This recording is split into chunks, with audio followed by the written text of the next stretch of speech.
उत्तर प्रदेश के वाराणसी में वाकई ज्ञानवापी मस्जिद के व्यास जी के तहखाने में पूजा होने या न होने के मामले पर इलाहाबाद हाईकोर्ट ने आज एक बड़ा फैसला सुना दिया है। हिंदुओं के हक में जस्टिस रोहित रंजन अग्रवाल की सिंगल बेंच से फैसला आया। अदालत ने पूजा जारी रखने की इजाजत दे दी है। मुस्लिम फरीक यानी अंजुमन इंतजामिया मस्जिद कमेटी ने जिला जज वाराणसी के पूजा शुरू कराए जाने के हुक्म को हाईकोर्ट में चैलेंज किया था। ज्ञानवापी मस्जिद का निजाम संभालने वाली अंजुमन इंतजामिया मस्जिद कमेटी ने इस मामले में पहले सुप्रीम कोर्ट का रुख किया था। तब सुप्रीम कोर्ट ने मुस्लिम फरीक से पहले इलाहाबाद हाई कोर्ट जाने के लिए कहा था। इलाहाबाद हाई कोर्ट में मुस्लिम फरीक की मांग थी कि जिला अदालत के पूजा करवाने वाले फैसले पर रोक लगाई जाए, लेकिन इलाहाबाद हाई कोर्ट ने वाराणसी जिला जज के 31 जनवरी के पूजा शुरू कराए जाने के हुक्म को सही करार दिया। हाई कोर्ट के इस हुक्म से व्यास तहखाने में पूजा जारी रहेगी। कोर्ट ने पूजा पर रोक नहीं लगाई। हाई कोर्ट से अर्जी खारिज होने की वजह से मुस्लिम फरीक को बड़ा झटका लगा है। कोर्ट ने 15 फरवरी को दोनों फरीक की लंबी बहस के बाद फैसला महफूज रख लिया था। हिंदू फरीक की ओर से सुप्रीम कोर्ट के सीनियर एडवोकेट CS वैद्यनाथन और विष्णु शंकर जैन ने बहस की थी, जबकि मुस्लिम फरीक की ओर से सीनियर एडवोकेट सैयद फरमान अहमद नकवी और यूपी सुन्नी सेंट्रल वक्फ बोर्ड के एडवोकेट पुनीत गुप्ता ने रुख रखा था।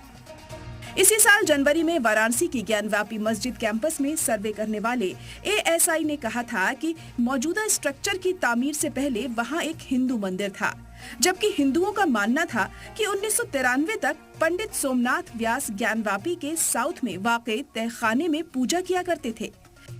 हिंदू फरीक इसे अपनी अर्जियों में व्यास जी का तहखाना भी कहते हैं। वहीं मस्जिद फरीक का मानना है कि ज्ञानवापी मस्जिद में बादशाह अकबर से लगभग 150 साल पहले से मुसलमान नमाज पढ़ते चले आ रहे हैं। मस्जिद फरीक का कहना था कि ASI का सर्वे 1991 के वर्शिप एक्ट की खिलाफ वर्जी है, जो आजादी से पहले मौजूद मजहबी मकाम के मजहबी निशान को बदलने की इजाजत नहीं देता।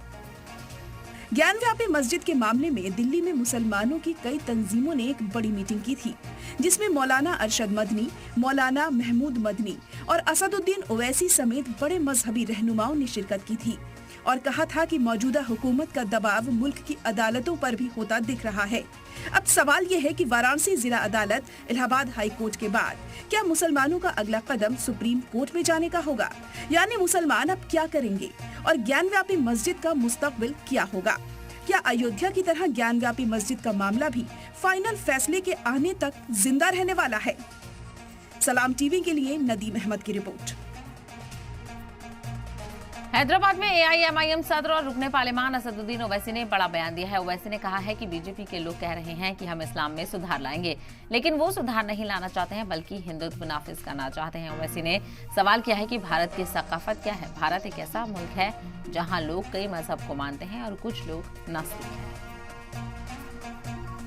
अब यूं आए हैं बीजेपी के लोग, नहीं हम इस्लाम में रिफॉर्म लेकर आएंगे। अरे तुम रिफॉर्म नहीं लाना चाहते हो, तुम हिंदुत्व को लागू करना चाहते हो। तुम भारत की तहजीब क्या है? इसकी भारत एक ऐसा मुल्क है जहां पर लोग कई मजहब को मानते हैं, कोई खुदा को भी नहीं मानते। ये मुल्क ऐसा जहां पर एक जबान नहीं हजारों जबानें बोली जाती।